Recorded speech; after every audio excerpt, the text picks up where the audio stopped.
Welcome to Step Up IAS 22 में के important discussion में आपका बहुत बहुत स्वागत है।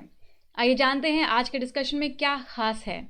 आपको बता दें, कुछ इंपॉर्टेंट पॉइंट आपको पता चलेगा और उसमें भी आज पॉलिटी से जुड़े हुए कुछ ज़्यादा पॉइंट्स होंगे जिसको जानना बहुत ज़रूरी है आपके लिए। कुछ इंपॉर्टेंट आर्टिकल है, कुछ इंपॉर्टेंट जजमेंट है जो प्रीवियस जजमेंट रहे हैं उसके बारे में हम बात करेंगे। WHO पर एक आर्टिकल है, सुप्रीम कोर्ट और हाई कोर्ट का क्या रुख रहा है इन दिनों पेंडेमिक को लेकर के, उसके बारे में यहाँ पर एक डिफ्रेंशिएट किया गया है चीज़ों को, उसको देखने वाले हैं। मनरेगा के बारे में चीज़ें तो आप जानते हैं, रिसेंट एलोकेशन के बारे में भी आपने सुना होगा, लेकिन एक बहुत अच्छा एनालिसिस आज आपको मिलेगा। मनरेगा से जुड़े हुए कई सारे फैक्ट्स आपको मिलने वाले हैं। और हाँ, APMC का रिफॉर्म जो है उसको छोड़ना बिल्कुल भी आपके लिए फ़ायदेमंद नहीं रहेगा। अगर आपने उस आर्टिकल को नहीं जाना तो आपको बता दें कि अभी तक जितने भी आर्टिकल आपने पढ़े हैं APMC रिफॉर्म को लेकर के या फार्मर के प्रॉब्लम को सॉल्व करने से लेकर के, आज का ये आर्टिकल बहुत डिफरेंट एंगल से लिखा गया है कि आखिर ये जो रीसेंट बदलाव कर रही है सरकार, जिसमें कि सोच रही है कि किसानों का फ़ायदा होगा, कितने हद तक फ़ायदा हो पाएगा। क्या ऐसा आज से पहले कभी नहीं हुआ कि APMC के एक्ट को कहीं पर ख़त्म किया गया हो? तो उन्हीं सब के बारे में हम बात करेंगे। बहुत ही अच्छे एंगल पर आर्टिकल को लिखा गया है, एक डिफरेंट व्यू मिलेगा आपको, इट इज़ माई प्रॉमिस है। उसके बाद क्वेश्चन दिया गया आंसर राइटिंग के लिए, उसको आप लोग लिखें ज़रूर। ऑब्जेक्टिव क्वेश्चंस दिए गए हैं और आज का जो आंसर होगा, यानी कल के क्वेश्चन का जो आंसर आपको दिया जाता है, इसके लिए आपको कमेंट बॉक्स में आज देखना पड़ेगा, ठीक है। तो ये सारे बेसिक टर्म्स हैं, बेसिक फैक्ट्स हैं। WHO के मैंडेट के बारे में हमने प्रीवियस डे में डिस्कशन किया था, उसको एक बार रिवाइज करेंगे यहाँ पर। और कुछ आर्टिकल, ADM जबलपुर केस क्या है, अगर आपको नहीं पता तो ये बहुत इंपॉर्टेंट केस है, इसका जिक्र आएगा भी आर्टिकल के दौरान। इसके बेसिक डिटेल भी हम जानेंगे। पुट्टास्वामी केस क्या था 2017 में, बहुत फेमस और मेंस में आने के चांसेस हैं बहुत ज़्यादा, वहाँ पर आप इन केसेस का जिक्र कर सकते हैं। इंटरस्टेट माइग्रेंट मेंस एक्ट ये क्या था, और मनरेगा एंड माइग्रेंट लेबर की हम बात करेंगे। APMC मार्केट से जुड़े हुए कुछ फैक्ट्स को देखने वाले हैं। ये सारे आर्टिकल हैं आज के, 4 आर्टिकल टोटल हैं। पहला जस्टिस मोर कंपेंशनेट पर हम बात करेंगे। दूसरा आर्टिकल होगा डिप्लोमेटिक ओपनिंग, WHO से संबंधित है। तीसरा आर्टिकल होगा मनरेगा को रिवाइव करने से लेकर के, और चौथा रिफॉर्म द फार्मर नीड्स, बहुत इंपॉर्टेंट आर्टिकल, ठीक है। तो आंसर राइटिंग के लिए पहले क्वेश्चन देख लीजिए। ये 3 क्वेश्चंस यहाँ पर आपको दिख रहे हैं। जैसा कि मैं रोज़ बोलती हूँ, अगर आप आर्टिकल को अंत तक सुनेंगे, जैसे आप पहला क्वेश्चन देखिए, the recent reform in APMC market is not enough to mitigate the problem of marketing of farmer produce, evaluate the statement. जो पहला सवाल आपको APMC बाजार के लिए दिया गया है, अब अभी तक तो आपको ये समझ में आ रहा था कि हाँ ये प्रॉब्लम को ख़त्म करेगा, जो फार्मर्स के प्रोड्यूस हैं या फार्मर्स को जो परेशानी होती है इस APMC की वजह से, इस कमेटी की वजह से या इस कानून की वजह से, तो यहाँ पर उनको फ़ायदा मिल पाएगा। लेकिन ये क्वेश्चन कुछ अलग बोल रहा है, कह रहा है कि ये इनफ नहीं है उनकी प्रॉब्लम को मिटिगेट करने के लिए। तो इस एंगल को जानेंगे आप, तब आप इस आंसर को लिख पाएंगे, ठीक है। अब ऑब्जेक्टिव क्वेश्चन देख लेते हैं आज का कौन कौन सा टॉपिक रहेगा। आर्टिकल 129, अगर नहीं पता तो घबराने की ज़रूरत नहीं है, हम इसको डिस्कस करेंगे। दूसरा क्वेश्चन होगा हाई कोर्ट पर बेस्ड। तीसरा क्वेश्चन है मनरेगा से संबंधित, मनरेगा क्या है, कितने दिन का एम्प्लॉयमेंट होता है, बहुत ही सिंपल सा क्वेश्चन है। चौथा क्वेश्चन WHO से संबंधित है, चूँकि न्यूज़ में बहुत ज़्यादा है तो प्रीलिम्स में क्वेश्चन बन सकते हैं। पांचवा क्वेश्चन है high court and supreme court से उनके अपॉइंटमेंट एंड रिमूवल को लेकर के, तो इसके बारे में हम बात करने वाले हैं, ठीक है। ये जानकारी कोचिंग से जुड़ी हुई है। आपको बता दें, जो लोग नए जुड़े हैं इस चैनल पर, यहाँ पर हमारा जो कोचिंग है वो मुखर्जी नगर में है, स्टेप अप आईएएस इंस्टीट्यूट। और 2 तरीके का कोर्स आप यहाँ पर ले सकते हैं अगर आपको ज़रूरत है। जैसे गाइडेंस प्रोग्राम का है, अगर कोई अभी दिल्ली नहीं आ पा रहा है या ऑनलाइन गाइडेंस में सिर्फ रहना चाहते हो, उन्होंने कोचिंग वगैरह किया हुआ है अगर, तो वो इस प्रोग्राम को ले सकते हैं। इसमें आपको एक पर्सनल कोच मिलते हैं और वो बहुत आपकी हेल्प करते हैं कि how to write an answer, time management कैसे करना चाहिए, और प्रॉपर कब टेस्ट देना चाहिए, कैसे नोट्स बनाने चाहिए। ख़ास करके अभी 2020 का एग्ज़ाम चूँकि आगे बढ़ रहा है लगातार, अभी देखिए 5 जून को क्लियर होने वाला है, क्या डेट आएगी, उसके लिए भी कुछ नए बच्चे एनरोल हो रहे हैं, तो एक नया ग्रुप बन रहा है। अगर आप में किसी को ज़रूरत हो वो ज़रूर अप्रोच कर सकते हैं 8750069419 पर। आइए चलते हैं आर्टिकल की तरफ। आज पहला आर्टिकल हम देखेंगे, जस्टिस से जुड़ा हुआ है। क्या कहा गया है high court and supreme court के बारे में, किसकी तारीफ है, किससे नाराज़गी है, यहाँ पर सारे व्यूज़ राइटर के पर्सनल व्यूज़ होते हैं, ठीक है। हम इस पूरे आर्टिकल को समझने से पहले एक इंस्ट्रक्शन अपने आप को देंगे कि यहाँ पर इस आर्टिकल में जो फैक्ट्स हमें मिलेगा, जो पिटी ओरिएंटेड फैक्ट होगा उसको आप रख लेंगे, जो मेंस में आप लिख सकते हैं। ध्यान दीजिएगा, यहाँ पर सुप्रीम कोर्ट की हम बात करने जा रहे हैं। अगर सुप्रीम कोर्ट को क्रिटिसाइज़ किया गया है तो आप वैसे ही क्रिटिसाइज़ आंसर में नहीं कर सकते हैं, तो आप अपने एंगल से मॉडिफाई करेंगे। हमेशा हमने डिस्कस किया है पहले भी कि कंस्ट्रक्टिव क्रिटिसिज्म किया जा सकता है, डायरेक्ट नहीं। तो पहले जान लीजिए कि ये सिलेबस में कहाँ पर ऐड हो जाएगा। जीएस पेपर 2 में इंडियन कॉन्स्टिट्यूशन में ऐड हो जाएगा ये। और देखिए कहा क्या जा रहा है, जानने से पहले हम ये आर्टिकल देख लेते हैं एक बार। आर्टिकल 129 एंड 215 ये क्या कहता है।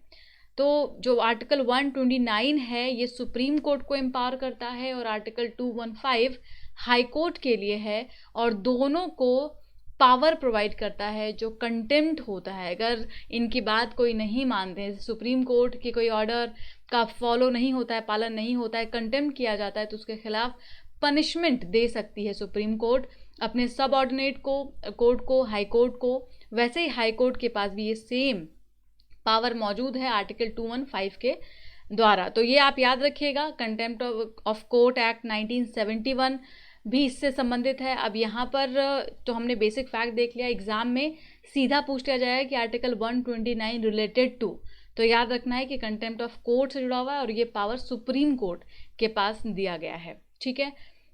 अब हम डिस्कशन जिस पॉइंट पर करेंगे उसमें पहले एक बार ओवरव्यू ले लेते हैं। ADM Jabalpur case, justice garden case, Puttaswamy case, ये सारे फैक्ट्स आपको आर्टिकल में मिलने वाले हैं। एडीएम जबलपुर केस है क्या, आपको इसके बारे में मालूम है?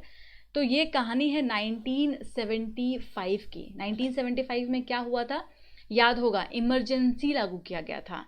तो इमरजेंसी जब लागू किया गया था उस समय में कुछ नए कानून लाए गए थे और लोगों के फंडामेंटल राइट्स को ख़त्म कर दिया गया था उस समय के लिए, जब इमरजेंसी लागू की गई थी, ठीक है, इंटरनल डिस्टर्बेंस कह करके। और वो जो इमरजेंसी लगी थी उस समय में, वहाँ पर ऑब्वियसली बहुत सारे लोगों को लॉकअप में बंद कर दिया गया। और उस समय दिग्गज नेता थे उस, जैसे कि अटल बिहारी वाजपेयी, लाल कृष्ण आडवाणी, मोरारजी देसाई, इन सभी को अरेस्ट कर लिया गया था। तो फिर पिटिशन जाता है हाई कोर्ट में, और हाई कोर्ट में अभी हम इस सब चीज़ों को आर्टिकल में भी देखेंगे, बट एक बार ओवरव्यू देख लेते हैं। हाई कोर्ट में जब बात पहुंचती है तो कई सारे हाई कोर्ट ने इसको गलत करार दिया कि ये जो इमरजेंसी लगाई गई और इसमें जो फंडामेंटल राइट्स लोगों के ख़त्म कर दिए गए हैं, ये गलत है, ऐसा नहीं होना चाहिए।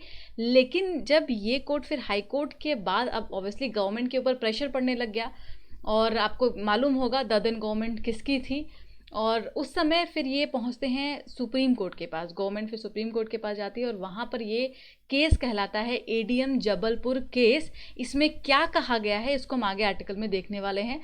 जस्टिस कार्नर केस किस चीज़ से संबंधित है वो भी अभी आर्टिकल में डिस्कस करने वाले हैं, ठीक है। तो शुरुआत कहाँ से होती है? शुरुआत होती है कर्नाटका हाई कोर्ट से, जो प्रेजेंट कॉन्टेक्स्ट है आप ये समझिए। प्रेजेंटली अभी ऐसा हुआ कि जो हाई कोर्ट है कर्नाटका के, उन्होंने कर्नाटका गवर्नमेंट का जो एक डिसीजन था, क्या डिसीजन था, कर्नाटका गवर्नमेंट ने कहा कि अगर जो होम स्टेट है, जैसे कर्नाटका में बहुत सारे लोग बाहर से काम करने आए हैं लेबर, मान लीजिए यूपी, झारखंड, बिहार के लेबर जाके कर्नाटका में काम कर रहे हैं, अब वो अपने स्टेट में वापस जाना चाह रहे हैं, लेकिन उनके पास किराया नहीं है देने के लिए।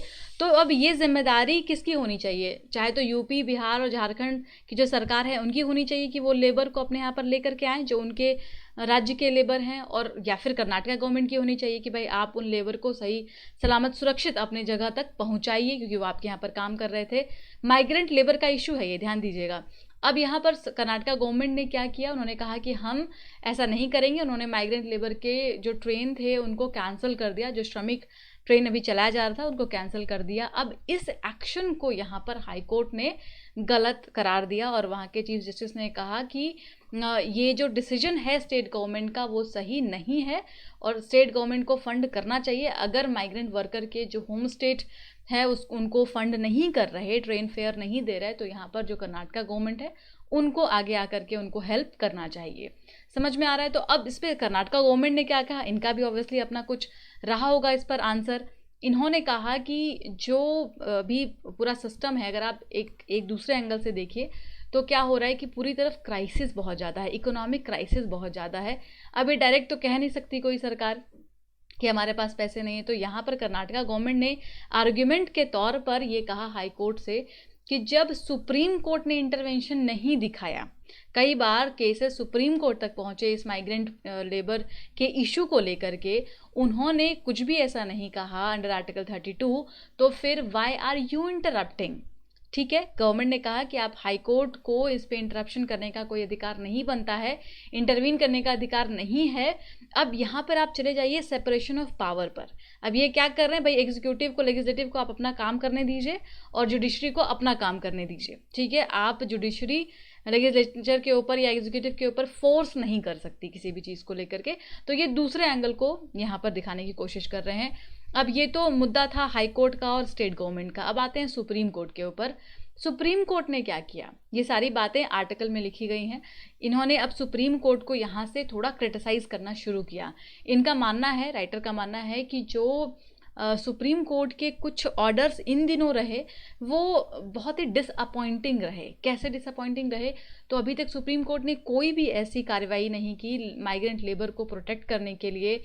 इनके जितने भी ऑर्डर्स रहे वो फेल रहे। ना तो जो रोड पर माइग्रेंट लेबर चल रहे थे उनको सही सलामत सुरक्षित सेंट्रल गवर्नमेंट को या स्टेट गवर्नमेंट को पहुंचाने के लिए कहा गया, कोई सुमोटो नहीं लिया गया, यानी कि खुद से एक्शन सुप्रीम कोर्ट के द्वारा नहीं लिया गया। और अभी सुप्रीम कोर्ट अपने इस दायित्व को छोड़ करके सेपरेशन ऑफ पावर पर ज़्यादा फोकस कर रही है कि ये काम तो सेंट्रल गवर्नमेंट या स्टेट गवर्नमेंट का है, व्हाई शुड वी इंटरवीन। ठीक है, तो ये इनका अब यहाँ पर एंगल बनता है सुप्रीम कोर्ट का कि सुप्रीम कोर्ट कैसा काम कर रही है। अब आते हैं सॉफ्ट हार्टेडनेस पर कि पार्लियामेंट अगर जब सॉफ्ट हार्टेड होती है तो वो क्या करती है, और हाई कोर्ट जब सॉफ्ट हार्टेड होते हैं तो वो क्या करते हैं। लेकिन सुप्रीम कोर्ट हार्ड हार्टेड होती जा रही है। पार्लियामेंट ने क्या किया था, पार्लियामेंट में आपको याद होगा हमने एक दिन बहुत डिटेल में डिस्कस किया था, जो माइग्रेंट वर्कर के लिए एक्ट लाया गया है 1979 एक्ट, और उसमें क्या कहा गया है, इंटर स्टेट जो माइग्रेंट एक्ट है जिसमें कि माइग्रेंट लेबर को सोशल सिक्योरिटी प्रोवाइड करने के कई सारे प्रावधान हैं। हमने उस दिन बहुत डिटेल में डिस्कस किया था कि जो कंस्ट्रक्टर होते हैं उनको माइग्रेंट लेबर को रजिस्टर करना पड़ेगा, उनको हेल्प करना पड़ेगा, उनके सारे डिटेल्स फॉर्मलाइज करने होंगे ताकि सोशल सिक्योरिटी प्रोवाइड की जा सके। तो जब पार्लियामेंट सॉफ्ट हार्टेड होती है तो वो माइग्रेंट लेबर के लिए कानून लेकर के आती है, भले ही उसका इम्प्लीमेंटेशन ना हो लेकिन कानून बनाया जाता है। हाई कोर्ट जब सॉफ्ट हार्टेड होती है तो अभी आपने एक तो रिसेंट केस देखा कि कर्नाटका गवर्नमेंट को उन्होंने फटकार लगाया है, और दूसरा अब चलते हैं वापस इंटरनल इमरजेंसी के समय में 1975 अभी हम जिक्र कर रहे थे जिस केस का, उसकी हम बात करते। तो उस समय में जब लोग हाई कोर्ट में पहुंचे केस को लेकर के कि इस इमरजेंसी के दौरान उनके साथ उनके राइट्स को वायलेट किया जा रहा है, तब हाई कोर्ट दिल्ली, बॉम्बे, मध्य प्रदेश, इलाहाबाद, कर्नाटका, राजस्थान, इन सभी ने कहा कि हाँ ये ऑपरेसिव लॉ है और इसको ख़त्म किया जाना चाहिए। ठीक है, लेकिन तब जब लोग पहुंचते हैं सुप्रीम कोर्ट के पास तब क्या होता है, सुप्रीम कोर्ट में जब ये केस जाता है तो इस केस को बहुत ही फेमस केस के नाम से जाना जाता है, एडीएम जबलपुर केस, याद रखिएगा। 1976 में इन्होंने जजमेंट दिया और वहाँ पर इन्होंने क्या कहा, जितने भी 6 हाई कोर्ट्स ने जजमेंट दिया था इससे पहले उसको उन्होंने ओवर रूल कर दिया। ठीक है, उन्होंने ओवर रूल कर दिया और वहाँ पर उन्होंने कहा कि जो इमरजेंसी लगाई गई है इस दौरान कोई भी फंडामेंटल राइट्स को सस्पेंड किया जा सकता है ड्यूरिंग द इमरजेंसी, और इसके खिलाफ आप हाई कोर्ट नहीं जा सकते। ध्यान दीजिएगा, ये कहानी है 1976 की, बहुत ही famous case, ADM Jabalpur case. वहाँ पर ये कहा गया, यानी कि सेंट्रल गवर्नमेंट का साथ दिया गया था इमरजेंसी में और लोगों के फंडामेंटल राइट्स को वहाँ पर वायलेट करने दिया गया था। हालांकि उसके बाद 2017 में, याद होगा, Puttaswamy versus union of India case, why it is very important, यही वो केस है जिसने कि आधार को चैलेंज किया था। राइट टू प्राइवेसी यहाँ पर फंडामेंटल राइट है, ये कहा गया 9th जज बेंच में। तो टोटल जब आपको याद होगा, आपको एक बात पता होगी कि जब सुप्रीम कोर्ट पहले, मान लीजिए पहले जो बेंच बना था वो 5 जज का बेंच बना था और 5 जज के बेंच ने ये फैसला दिया था कि इमरजेंसी के दौरान आप फंडामेंटल राइट में किसी भी राइट को वायलेट कर सकती है सरकार, वो 5 जज का था। अब जब उस फैसले को काटना है, उसको गलत साबित करना है, उस पर रिवाइजरी एक्शन लेना है, तो इनको ज़्यादा जजेस को बिठाना पड़ेगा, यानी कि तब लार्जर बेंच बैठेगी। तो 9 जज बेंच बैठा था 2017 में, बहुत ही फेमस केस है ये। और वहाँ पर एक तो राइट टू प्राइवेसी का जिक्र हुआ और दूसरा इस केस का भी जिक्र हुआ, एडीएम जबलपुर केस का वर्सेस शिवकांत शुक्ला, ये पूरा नाम है याद रखिएगा, ADM Jabalpur versus Shivkant Shukla case 1976। उस समय में ये कहा गया कि फंडामेंटल राइट को सस्पेंड नहीं किया जा सकता है ड्यूरिंग द इमरजेंसी। तो कोई भी ऐसा नहीं कि आप किसी भी फंडामेंटल राइट को, राइट आर्टिकल 21 को भी आप इसमें वायलेट कर देंगे, खत्म कर देंगे, ये नहीं हो सकता। तो ये पूरा केस आपको ध्यान में रखना है। अब वापस से आर्टिकल पर चलते हैं। आर्टिकल में क्या बात हो रही है? सुप्रीम कोर्ट की बात हो रही है। तो ये कह रहे हैं कि सुप्रीम कोर्ट कैसे कई बार सेंटर का साथ देती है और वहाँ पर जो मेन इशू है उसको इग्नोर कर दिया जाता है। आज मेन इशू क्या है? आज मेन इशू माइग्रेंट वर्कर का है, जिस पर ये ध्यान नहीं दे रहे। अब एक और केस का ही जिक्र करते हैं। 2017 में आपको याद होगा जस्टिस कार्नन का बहुत फेमस केस था और इन्होंने लगातार कई सारे ऑर्डर को मानने से मना कर दिया था। उस समय में ये सिटिंग जज थे मद्रास हाई कोर्ट में। हालांकि बहुत रिक्वेस्ट आई थी कि इनका वहाँ से ट्रांसफ़र किया जाए और इन्होंने अपने कॉलीग के ऊपर ही कई तरीके के इल्ज़ाम लगाए थे। कई सारे एक्शंस इनके द्वारा लिए गए थे जस्टिस CS कार्नन के द्वारा। अब जब सुप्रीम कोर्ट की एक भी बात नहीं मान रहे थे, अगर आपको याद हो वो वाला सीन उस समय का टाइम, तो तब सुप्रीम कोर्ट ने अंत में क्या किया, इनके ऊपर कंटेम्प्ट ऑफ कोर्ट लगा दिया और 6 महीने की इनको सज़ा दे दी और 6 महीने के लिए उनको जेल में बंद कर दिया था। ठीक है, अब ये इस एक्ट को जो राइटर हैं वो बहुत गलत मान रहे हैं। इनका कहना है कि supreme court was very wrong.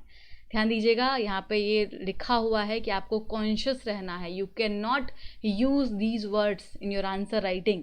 ठीक है, सुप्रीम कोर्ट वेरी रॉन्ग नहीं हो सकता और सेंट्रल गवर्नमेंट भी कभी वेरी रॉन्ग नहीं होगी। तो ये आपको यहाँ पे ध्यान रखना है, ऐसे शब्द को इनको यूज़ नहीं करना है आंसर में। ठीक है, अब इनका मानना है कि जो डिसीजन लिया गया था कानन के केस में वो सही नहीं था। क्यों? क्योंकि हाई कोर्ट सबऑर्डिनेट नहीं है सुप्रीम कोर्ट का। ठीक है, हाई कोर्ट के में भी जो जजेस अपॉइंट होते हैं, CJIs अपॉइंट होते हैं, उनके पास भी वही सारे अधिकार होते हैं। उनका जैसे अगर हम CJI की बात करें तो इम्पीचमेंट होता है, उनको ऐसे रिमूव नहीं कर दिया जाता। तो उनके पास भी वही सारे अधिकार और पावर हैं जो कि सुप्रीम कोर्ट के पास मौजूद हैं। तो ऐसे में कोई ऐसा एक्शन लेना कंटेम्प्ट ऑफ कोर्ट का या जज को ही इम्प्रिजनमेंट कर देना। अब आपको यहाँ पर थोड़ा सा बेसिक फैक्ट बता देते हैं प्रीलिम्स के हिसाब से कि कंटेम्प्ट ऑफ कोर्ट का पूरा सीन क्या है। जब हम पावर की बात करते हैं, जब आप पावर ऑफ सुप्रीम कोर्ट देखेंगे तो वहाँ पर कोर्ट ऑफ रिकॉर्ड है। ठीक है, कोर्ट ऑफ रिकॉर्ड का जो पावर है उसमें दूसरा पावर यही है कंटेम्प्ट ऑफ कोर्ट का है कि इसको सुप्रीम कोर्ट इटसेल्फ पे भी लागू करती है कि कोई अगर इनकी बात नहीं मानता है, इनके जजमेंट को नहीं मानता है, तो उन पर इम्प्रिजनमेंट किया जा सकता है, उनको जेल में डाला जा सकता है 6 मंथ्स के लिए। याद रखिएगा, 6 मंथ या फिर 2000 का फाइन लगाया जा सकता है और दोनों भी किया जा सकता है किसी केस में। 1991 में ये थोड़ा सा बदलाव है, याद रखना है कि 1991 में इन्होंने अपने एरिया को बढ़ा दिया और सुप्रीम कोर्ट ने क्लियर कर दिया कि हाई कोर्ट, सबऑर्डिनेट कोर्ट और जितने भी ट्रिब्यूनल्स हैं जो ऑल ओवर द कंट्री काम कर रहे हैं उन पर ये चीज़ लागू होती है।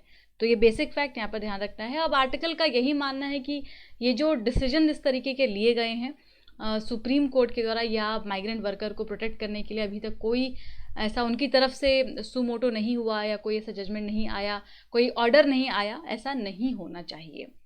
आर्टिकल 2 पर चलते हैं। आर्टिकल 2 है डिप्लोमेटिक ओपनिंग। WHO से संबंधित बैकग्राउंड तो मालूम होगा ना, आप पहले यहाँ पर सिलेबस एसोसिएट कर लीजिए। IR में आ जाएगा, इंपॉर्टेंट इंटरनेशनल इंस्टीट्यूशंस में WHO आता है। ठीक है, अब WHO के बारे में हमने उस दिन डिटेल में देखा था, क्या मैंडेट है, क्या ये काम करती है, कितनी इंपॉर्टेंट है। तो हमने उस दिन जिक्र किया था कि WHO क्या को डोनेशंस दिए जाते हैं, अदर ऑर्गेनाइजेशन से डोनेशंस दिए जाते हैं और उसमें सबसे ज़्यादा डोनेशन US प्रोवाइड करता है। ठीक है, और आपको ये भी याद होगा कि WHO जो है वो स्पेशल एजेंसी है किसकी, यूनाइटेड नेशंस की, जो all over the world health crisis को मैनेज करती है। कहीं इस तरीके के पेंडेमिक या हेल्थ सिचुएशन ख़राब हो तो उसको मैनेज करने का काम WHO का होता है।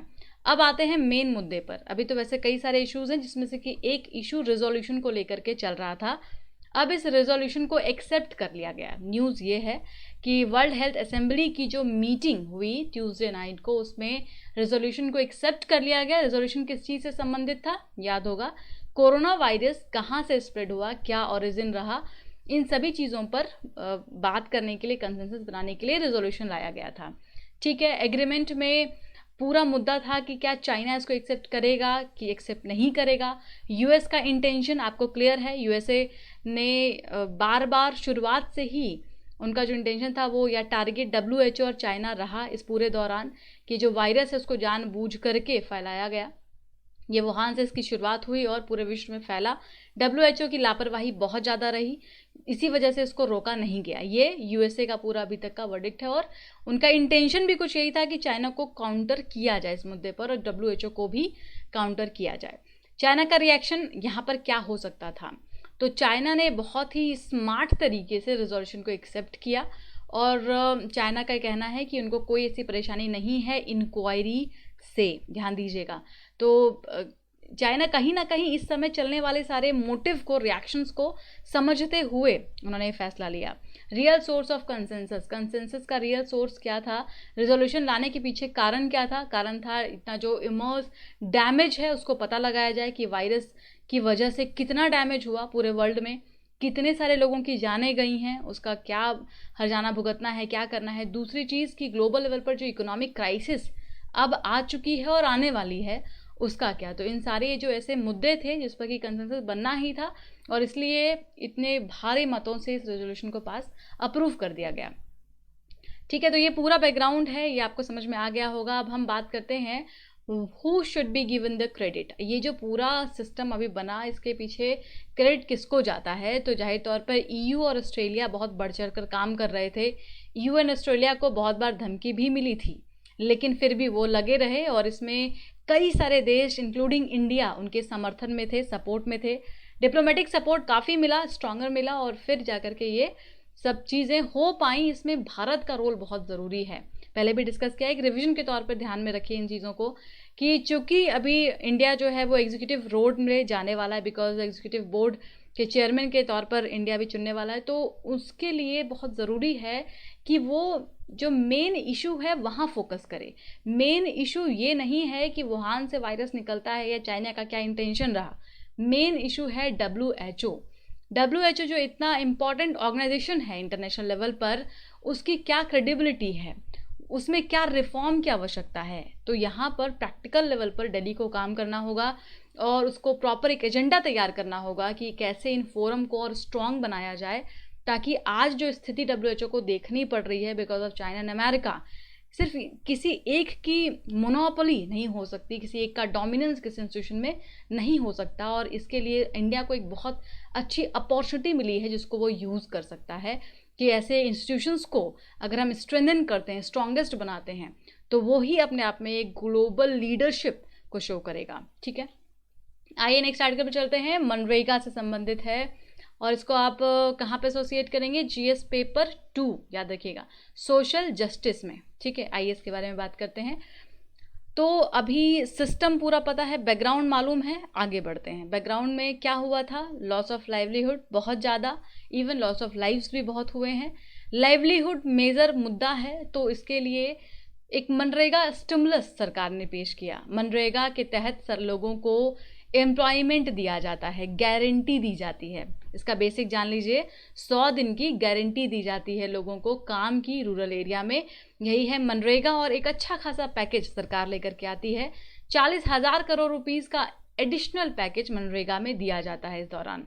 ठीक है, हालांकि ये भी कहा गया कि 15 दिन के भीतर जिनको जॉब चाहिए होगी रूरल एडल्ट को, उनको जॉब दी जाएंगी। ठीक है, और बहुत ही यहाँ पर जो 100 डेज का इनका टारगेट है, एम्प्लॉयमेंट लोगों को दिया जाएगा मनरेगा के तहत। प्रॉब्लम क्या है? प्रॉब्लम बहुत इंपॉर्टेंट है, इसको समझना बहुत ज़रूरी है। 2012 से लेकर के अभी तक जो एक कंटिन्यूस प्रॉब्लम मनरेगा के साथ चली आई है वो ये है कि अभी तक जो भी पैसा एलोकेट किया जाता है उसको पुरानी लायबिलिटीज़ और जो पीछे का पेंडिंग होता है उसको ख़त्म करने में लग जाता है। वो जैसे जो भी बजटरी एलोकेशन होता है उसका 18% तो प्रीवियस एलोकेशन को पूरा करने में चला जाता है। ठीक है, आप समझ रहे हैं? तो इसका मतलब ये हुआ कि अभी जितना पैसा आया है, जैसे कि अभी 1 लाख करोड़ रुपीस का पैकेज अनाउंस किया गया था 2020-21 के फाइनेंशियल ईयर में, अभी तक का सबसे बड़ा पैकेज आप इसको मान सकते हैं मनरेगा में। लेकिन 16,000 करोड़ रुपीस जो है वो पिछला मटेरियल लायबिलिटी है, मनरेगा के ऊपर, तो वहाँ पे अगर आप 1 लाख करोड़ पूरा दे रहे हैं तो 16,000 करोड़ तो उधर चले जाएंगे, तो टोटल फिर भी 84,000 करोड़ आपके पास बचेगा, जिसको आप इम्प्लीमेंट कर सकते हैं मनरेगा को इम्प्लीमेंट करने में। ठीक है, प्रॉब्लम सिर्फ इतनी नहीं है, प्रॉब्लम और भी है। अगर आप फंडिंग के मामले में बात करें कि हाँ क्या ये एलोकेशन काफ़ी है, तो वर्ल्ड बैंक के हिसाब से काफ़ी नहीं है। वर्ल्ड बैंक का कहना है कि 1.7% एटलीस्ट जीडीपी का खर्च किया जाना चाहिए ऐसे प्रोग्राम्स पर, लेकिन हम सिर्फ 4.7% खर्च कर पाते हैं अपनी जीडीपी का। Why additional allocation will be under stress, तो अभी ये अंडर स्ट्रेस क्यों है जो एडिशनल एलोकेशन दिया गया? क्योंकि डिमांड बहुत ज़्यादा है वर्क की, काम बहुत ज़्यादा है, काम की डिमांड बहुत ज़्यादा है, बहुत करंट क्राइसिस बहुत ज़्यादा बढ़ गई है, उतना आप काम प्रोवाइड कर नहीं पा रहे। तो इसको डिटेल में देखते हैं कि कहाँ कहाँ पर बदलाव लाने की ज़रूरत है। पहला, state government must ensure the public work are open in every village. अब मनरेगा के तहत काम कहाँ होगा? रूरल एरिया में काम होगा, तो रूरल एरिया में जिम्मेदारी स्टेट गवर्नमेंट की सबसे पहले बनती है कि स्टेट गवर्नमेंट ये देखे कि क्या हर विलेजेस में पब्लिक वर्क चालू है कि नहीं है। दूसरा, अब स्टेट गवर्नमेंट डायरेक्ट कैसे जाएगी वहाँ तक? तो स्टेट गवर्नमेंट के पास एक अच्छा सा ऑप्शन है कि वो लोकल बॉडीज़ का यहाँ पर हेल्प ले सकती है, खास करके जो माइग्रेंट वर्कर अभी बाहर से आए हैं, क्वारंटाइंड हैं, जिनको काम की ज़रूरत है, उनका फटाफट जॉब कार्ड बनवाया जाए। इसमें कौन काम कर सकता है? लोकल बॉडीज़ काम कर सकती है। तीसरा, बहुत ज़्यादा इंपॉर्टेंट है, वो क्या है कि अभी कोरोना वायरस क्राइसिस को देखते हुए जो प्रिकॉशंस हैं वो लेने चाहिए, जैसे कि लोगों को फ्री में मास्क देना चाहिए, सोप देना चाहिए, और जो भी क्लीनलीनेस और सैनिटेशन की व्यवस्था है वो प्रोवाइड करनी चाहिए। एक ही टूल हर किसी को ना दिया जाए, अलग अलग टूल्स, क्योंकि मनरेगा के कैसे काम होते हैं, जैसे कहीं पर कोई तालाब खुदाया जा रहा है, कहीं पर कोई रोड का काम हो रहा है, तो कुछ ऐसे ही छोटे छोटे कामों में मनरेगा के लेबर को लगाया जाता है। तो जो टूल्स इस्तेमाल किए जाएं वो अलग अलग दिए जाएं, हेल्थ सेफ्टी को ध्यान में रखना चाहिए। ये 3 यहाँ पर सुझाव है। आगे बढ़ते हैं, चौथा क्या कहा जा रहा है? चौथा है that the procedure for implementing MNREGA must be simplified. ये जो इम्प्लीमेंटेशन होता है ना मनरेगा का, आपको समझ में तो आ रहा है? हम लोग मनरेगा को शुरुआत से डिस्कस कर रहे हैं। पहले हमने देखा कि जो मनरेगा है वो क्या करता है, 100 दिन की गारंटी वाला जॉब प्रोवाइड करता है। कहाँ पर? रूरल एरिया में लोगों को। अब लोग गए, पैसे भी सरकार ने दे दिए, अब इसका इम्प्लीमेंटेशन कैसे होगा? तो कुछ कमियां हैं इसके साथ। क्या क्या कमियां हैं, उसको कैसे दूर किया जाए, इसी की हम बात कर रहे हैं कि पहले स्टेट गवर्नमेंट का इंटरवेंशन हो जाए, फिर लोकल बॉडीज़ फटाफट जॉब कार्ड बना करके लोगों को दे दे। तीसरा, जो अभी करंट सिचुएशन को देखते हुए जो सावधानी रखनी है उसको कंटिन्यू करना चाहिए। चौथा है कि प्रोसीजर को बहुत ही सिंप्लीफाई बनाना चाहिए, और इसमें जो ग्राम पंचायत है वो बहुत अच्छा एक्टिव रोल प्ले कर सकते हैं। भाई, ग्राम पंचायत में जो लोग इलेक्टेड रिप्रेजेंटेटिव होते हैं वो क्यों होते हैं, उनकी सहायता यहाँ पे लेनी चाहिए। केरला वगैरह में जैसे इन छोटे छोटे लोगों की हेल्प ली जाती है, ऑर्गेनाइजेशंस की हेल्प ली जाती है, उनको स्ट्रॉन्ग बनाया जाता है, वैसे ही स्टेट लेवल पर इसको इम्प्लीमेंट किया जाना चाहिए हर जगह पर। पांचवा बहुत इंपॉर्टेंट है, ये इशू शायद आपके दिमाग में आया नहीं होगा। पांचवा इशू है बैंकिंग सिस्टम का। एक स्टडी में पता चला आरबीआई के द्वारा कि कई सारी ऐसी जगह हैं, कंट्री के कई सारे ऐसे डिस्ट्रिक्ट हैं जो अंडर बैंक्ड हैं, जहाँ पर बैंकिंग सिस्टम कम है या नहीं है। तो अगर बैंक ब्रांच ही नहीं होगा, बैंकिंग सिस्टम ही नहीं होगा, तो पैसा लोगों तक पहुँचेगा कैसे? आप कैसे उन लोगों को प्रोवाइड करेंगे, कैश में उनको पैसा देंगे? तो इसीलिए जो बैंकिंग सिस्टम है इसकी व्यवस्था को स्ट्रांग बनाया जाए, जहाँ पर जो डिस्ट्रिक्ट की अंडर बैंक्ड है उनको वहाँ पर इंफ्रास्ट्रक्चर बनाया जाए, बैंकिंग इंफ्रास्ट्रक्चर दिए जाएँ, ये बहुत ज़रूरी है और कहीं ना कहीं सबसे ज़्यादा इम्पॉर्टेंट है, क्योंकि अभी आपका उद्देश्य इन सारे कामों के पीछे यही है कि डिमांड बढ़ जाए, और डिमांड तब बढ़ेगा जब लोगों के हाथ में पैसा पहुँचेगा। ठीक है। छठा, सिक्स्थ क्या है? There need to be flexibility in the kind of work to be undertaken. Community and the worker are the primary beneficiary. जो कम्युनिटीज़ हैं, जो वर्कर्स हैं, वो प्राइमरी बेनिफिशियरी होने चाहिए, यानी कि वहाँ पर जिनको ज़रूरत है काम की उनको यहाँ पर लाया जाए, फिजिकल डिस्टेंसिंग को मेंटेन करते हुए प्रॉपर उनको काम प्रोवाइड किया जाए। MNREGA facing existential crisis. अब आ जाइए क्राइसिस पर। आपको पता है मनरेगा को अभी बहुत ज़्यादा बढ़ावा, खैर अभी रिसेंट तो कई सारे एलोकेशन हो रहे हैं, सेंट्रल गवर्नमेंट इसके पीछे बहुत काम कर रही है, लेकिन अगर आप लोकल लेवल पर देखेंगे तो मनरेगा को कहीं ना कहीं बाईपास भी करने की कोशिश की जाती है कई सारी जगहों पर।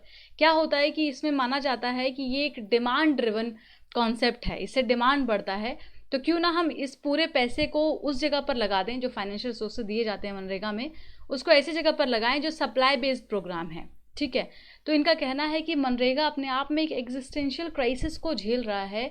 एक तो ऐसा बिल्कुल नहीं होना चाहिए। यहाँ पर इसका इम्प्लीमेंटेशन अगर प्रॉपर तरीके से होगा, ग्राम पंचायत को ऑटोनॉमी मिलेगी, जो लोकल गवर्नमेंट है उनका सपोर्ट लेंगे, तो ऑटोमेटिकली ये बहुत अच्छा काम करेगा मनरेगा। ठीक है, तो ओवरऑल कंक्लूजन में आपको दिमाग में रखना है कि क्या उद्देश्य है और आगे क्या करना है। जो पेमेंट है वो लोगों को सही समय पर मिल जाए, ये बहुत ज़रूरी है। लोगों को काम सही समय पर मिल जाए मनरेगा के तहत। इसको सप्लाई ड्रिवन स्कीम समझने की और बनाने की ज़रूरत है। ठीक है, और सबसे इम्पॉर्टेंट क्या है कि हर किसी का रोल, सेंट्रल गवर्नमेंट से लेकर के लोकल गवर्नमेंट तक का पार्टिसिपेशन इस मनरेगा को ट्रू तरीके से रिवाइव कर सकता है। आगे बढ़ते हैं, रिफॉर्म द फार्मर नीड्स। हम देखते हैं इसमें क्या कुछ कहा गया है। जीएस पेपर 3 एग्रीकल्चर से इसको ऐड कर देंगे। आइए मेन आर्टिकल पर चलते हैं। अभी सेंटर ने एक नया कानून पास किया है। कानून में क्या है कि जो लोग कंपल्सरीली एपीएमसी में जाते थे, एग्रीकल्चर प्रोड्यूस मार्केटिंग कमेटी के अंदर जा कर के ही अपने सामान को बेच सकते थे, खरीद सकते थे, उन पर ये रिस्ट्रिक्शंस हटा दिए गए। ठीक है, अब आपको पूरा पिक्चर क्लियर हो रहा है। एपीएमसी एक पूरी मंडी है, उस मंडी में जाना होता है, वहाँ पर लाइसेंस एक्वायर करना पड़ता है, जो बायर होते हैं और जो वहाँ पर प्रोड्यूसर होते हैं। अब अचानक से लोग पहुँच गए, सभी लोग सामान अपना बेचने के लिए आ गए, तो कंपटीशन कम हो गया, दाम घट गया। उसके बाद इसमें कई सारे कानून थे। होर्डिंग नहीं हो सकती, सामान को इकट्ठा करके नहीं रख सकते। अब ये सारे कानून को सरकार ने आसान कर दिया। ये तो हम कई दिनों से डिस्कस कर रहे हैं ना। अब ये अमेंडमेंट क्यों किया गया ये भी आपको मालूम है, क्योंकि फ़ायदा हो नहीं रहा था, फार्मर का काफ़ी नुकसान हो रहा था। एपीएमसी के कंपल्जन की वजह से लोगों को वहाँ जाना ही पड़ता था। जिनके पास लाइसेंस नहीं था वो वहाँ नहीं जा पाते थे। तो एक तो अपॉर्चुनिटी बहुत सारे लोगों को नहीं मिल रही थी और दूसरा फार्मर का नुकसान हो रहा था। इसलिए अमेंडमेंट को लाया गया और इसका स्वागत बहुत ज़ोर शोर से किया जा रहा है। लेकिन प्रॉब्लम क्या है? प्रॉब्लम कई सारी है इसके पीछे। इनका कहना है कि ये जो रीसेंट बदलाव लाए गए हैं ये सारे प्रॉब्लम को सॉल्व नहीं करेगा, और एक्चुअली में प्रॉब्लम ये है ही नहीं। यहाँ पर लोगों को लग रहा है कि मोनोपोलिस्टिक जो बिहेवियर होता है एपीएमसी में वो एक मेन कारण है, वो मेन प्रॉब्लम है, लेकिन नहीं, स्ट्रक्चरल कंडीशन का प्रॉपर ना होना मेन कारण है। यानी कि आप जो पहली वाली कंडीशन है, जब आप मोनोपोलिस्टिक बिहेवियर को ख़त्म करना चाहते हैं कहीं से, उसको तो आप रेगुलेटरी इंटरवेंशन से ख़त्म कर सकते हैं। लेकिन अगर आप स्ट्रक्चरल कंडीशन की बात करते हैं तो स्ट्रक्चरल कंडीशन का मतलब इंफ्रास्ट्रक्चर का होना। प्रोक्योरमेंट के लिए आपके पास सुविधा है कि नहीं। प्रोक्योरमेंट मतलब आप सामान को खरीदते हैं, उसके बाद उसको रखने के लिए आपके पास जगह है या नहीं। तो ये आ जाएगा आपका स्ट्रक्चरल कंडीशंस में, और कई चीज़ें भी इसमें आ सकती हैं। तो जब आप बात करेंगे स्ट्रक्चर की तो वहाँ पर आपको इन्वेस्टमेंट के ऊपर ध्यान देना पड़ेगा। Well functioning of agriculture institutions, जो एग्रीकल्चर इंस्टीट्यूशंस होते हैं वो सही तरीके से काम कर रहे हैं या नहीं कर रहे हैं, ये भी तो स्ट्रक्चर का पार्ट है। जो पॉलिसी मेकिंग्स हैं वो प्रॉपर इम्प्लीमेंट हो रही हैं कि नहीं, ये भी स्ट्रक्चर का पार्ट है। तो इसको एड्रेस करना बहुत ज़रूरी है। अब आगे देखते हैं इल्यूजन क्या है और रियलिटी क्या है। इल्यूजन में ऐसा लगता है कि जो एपीएमसी ट्रेडर्स हैं जिनके पास लाइसेंस हैं वो काफ़ी मोनोपोली करते हैं, वो डोमिनेंट बिहेवियर को दिखाते हैं। फार्मर का काफ़ी नुकसान होता है, फार्मर को फोर्स किया जाता है उनके सामान को कम दाम पर बेचने के लिए। रियलिटी क्या है? तो रियलिटी इससे बिल्कुल अलग है। रियलिटी ये है कि जो भारत के ज़्यादातर किसान हैं उसमें से बहुत सारे ऐसे जो हैं जो कि स्मॉल एंड मार्जिनल कल्टीवेटर्स हैं। सारे किसान तो बहुत बड़े बड़े नहीं हैं ना, जैसे किसी के पास छोटी सी ज़मीन है, ज़्यादा ज़मीन नहीं है, कुछ तो इवन दूसरे की ज़मीन पे काम कर रहे हैं। तो वो लोग क्या करते हैं, वो बहुत दूर जाते ही नहीं हैं, बल्कि वो अपने प्रोड्यूस को वहीं स्मॉल लेवल पर ही, वहीं अपने छोटे एरिया में ही बेच देते हैं। किनको? इंटरमीडियरीज़ को। ये जो ट्रेडर्स हैं जिनको कि ख़त्म करने के लिए एपीएमसी एक्ट और ये सब कुछ लाया गया है। इंटरमीडियरीज, अब यहाँ पर आप इसको एक छोटा सा टर्म देती हूँ, बहुत आसानी समझ में आ जाएगा, वो हो जाएगा दलाल। तो वो उनको बेच देते हैं सामान outside of the market yard. Market में वो जाते ही नहीं, मंडी में जाते ही नहीं। ठीक है, अब क्वेश्चन क्या है? क्वेश्चन राइज होता है, farmer are bound by the law to sell the APMC mandi, why are so many them selling outside? अगर वो इतने कंपेल हैं, फार्मर कंपेल है ना, उनको जाना पड़ेगा मंडीज में, लेकिन वो तो बाहर बेच रहे हैं, फिर वो क्यों बेच रहे हैं बाहर सामान को? इसका मतलब प्रॉब्लम कहीं और है। प्रॉब्लम इस चीज़ में नहीं है कि उनको एपीएमसी मंडी में जाना पड़ता है और वहाँ पर उनका सामान कम दाम में बिक जाता है। प्रॉब्लम है इंफ्रास्ट्रक्चर के साथ, प्रॉब्लम है कानून के साथ, प्रॉब्लम है इम्प्लीमेंटेशन के साथ। 2017 में जब डबलिंग फार्मर इनकम रिपोर्ट आई थी तो उसमें ये पता चला था कि आज फिर भी 6,676 और सब मार्केट्स यार्ड्स का होना ज़रूरी है। एपीएमसी के नंबर को बढ़ाए जाने चाहिए, होलसेल मार्केट्स के नंबर को बढ़ाया जाना चाहिए। जो लोकल एरिया में हाट लगते हैं, बाजार लगते हैं, 23,000 रूरल पीरियोडिक मार्केट का होना ज़रूरी है। आप समझ रहे हैं? We are only talking about the infrastructure. Problem कहाँ है ये समझने की कोशिश कीजिए।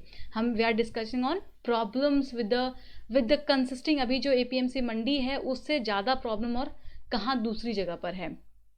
Obtaining a license from a new irritant, दूसरी दिक्कत क्या है कि हर जगह पर एक ब्यूरोक्रेटिक मसला होता है। जैसे आपको नया लाइसेंस लेना है तो बहुत चक्कर काटने पड़ते हैं। कोई नया ट्रेडर है, कोई प्रोसेसर है, कोई और कंपनी है या एफएओ है, उन सभी को अगर आना है, जैसे फार्मर प्रोड्यूसर ऑर्गेनाइजेशन हमने उस दिन डिस्कस किया था कि ऐसा प्रोड्यूसर ऑर्गेनाइजेशन जिसके कि मेंबर फार्मर हो, तो वो क्या करेंगे, फार्मर को सपोर्ट करेंगे। तो अगर इस तरीके का कोई ऑर्गेनाइजेशन बनाना हो, कोई नया लाइसेंस लेना हो, तो इन सब में बहुत टाइम लगता है, इतना आसान सब कुछ नहीं होता है। तो क्या होना चाहिए, यहाँ पर रिफॉर्म होना चाहिए। इन सारी एक्टिविटीज़ में रिफॉर्म लाने की ज़रूरत है ताकि एपीएमसी मंडीज़ में बायर और सेलर की एंट्री आसानी से हो जाए। जो कॉन्फ्लिक्ट ऑफ इंटरेस्ट है उसको रिमूव करने की ज़रूरत है। लर्निंग फ्रॉम द पास्ट, देखिए बहुत अच्छा एग्जाम्पल दिया गया है बिहार का। बिहार में 2006 की बात है, एपीएमसी एक्ट को ख़त्म कर दिया गया, रिपील कर दिया गया। क्यों? क्योंकि एग्रीकल्चर मार्केट को ट्रांसफॉर्म किया जा सके, उसको और कॉम्पिटिटिव बनाया जा सके, जो अभी सेंट्रल गवर्नमेंट ने किया वैसा ही कुछ। लेकिन वहाँ पर क्या हुआ, आप जानते हैं बिहार की स्थिति। वहाँ पर आज भी चीज़ें वैसी ही हैं, एग्रीकल्चर में कहीं कोई ट्रांसफॉर्मेशन नहीं आया, सारे रिस्ट्रिक्शंस को हटा लिए गए, लेकिन तब भी कोई डायरेक्ट प्रोक्योरमेंट नहीं हुआ। जो सोचा गया था वो बिल्कुल पूरा नहीं हुआ। इसका मतलब है कि ये जो स्टेप आज सेंट्रल गवर्नमेंट ले रही है उसको पहले भी स्टेट गवर्नमेंट ने लिया हुआ है, काम नहीं बना। यहीं पर एक पॉजिटिव इम्पैक्ट भी देखते हैं, creating procurement hub by MP, Madhya Pradesh की बात करते हैं। वहाँ पर जब प्रोक्योरमेंट हब बनाया गया तो देखिए क्या हुआ।